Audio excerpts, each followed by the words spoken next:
My name is Keisha Monroe. I've turned 38 times, 7/11/85. I have one sister, and that's it.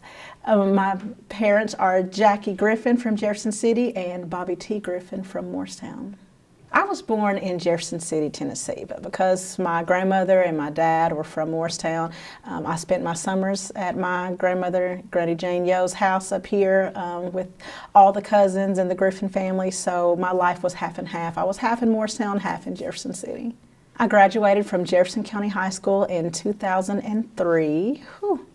And I then attended Tusculum College in Greenville, Tennessee, where I was a major in psychology, and those were actually some of the best days of my life. Of course, I got a good education, and Tusculum is an absolutely beautiful and historic college, but I built friendships and confidence, and I think that helped mold me into being the person that I am today. And a lot of what I learned at Tusculum, getting there and there only being 4 African-American women on the campus the year I arrived, there was hardly no diversity, and we fought really hard to bring a lot of culture to that campus. So I think that's where all my activist stuff started.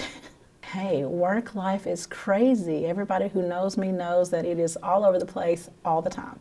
I am the Director of Resource Development for the Boys and Girls Club of Dumpling Valley, so I cultivate the donors and bring in the money so that the kids get to have all the programs and resources that they need. I also own a marketing company called Lavishly Local. Well, I do social media management, events, and content creation for small businesses in Hamlin County, Jefferson County, transitioned over into some clients in Gatlinburg and Greenville, and a little bit of Newport. And then I also own Lavishly Local Magazine, which is a magazine focusing on small businesses and nonprofits in our area. So work life is it's full.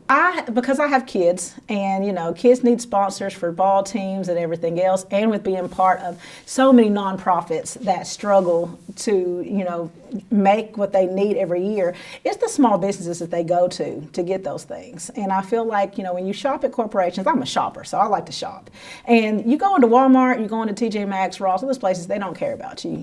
Maybe you get the same cashier that you had before, maybe not, but when you go into a small business and they know your name, they know what you like to eat, you know them, you know that money that you're spending there goes directly in the mouths to feed their families. It just means something. It means a little more when they remember you, and when you can have that home feel walking into a store like you're walking into a friend's house. My favorite color is purple.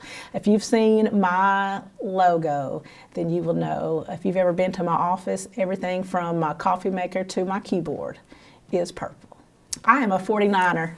Okay, 49er all the way. Of course, I'm a Vol fan, good old Rocky Top, and I guess I don't really even watch basketball, so I'm going to say that I'm just going to stick with I'm a 49er and a Vol. And of course, I love women's football, so I'm a fan of the Knoxville Lightning, which is now Tri-City Thunder.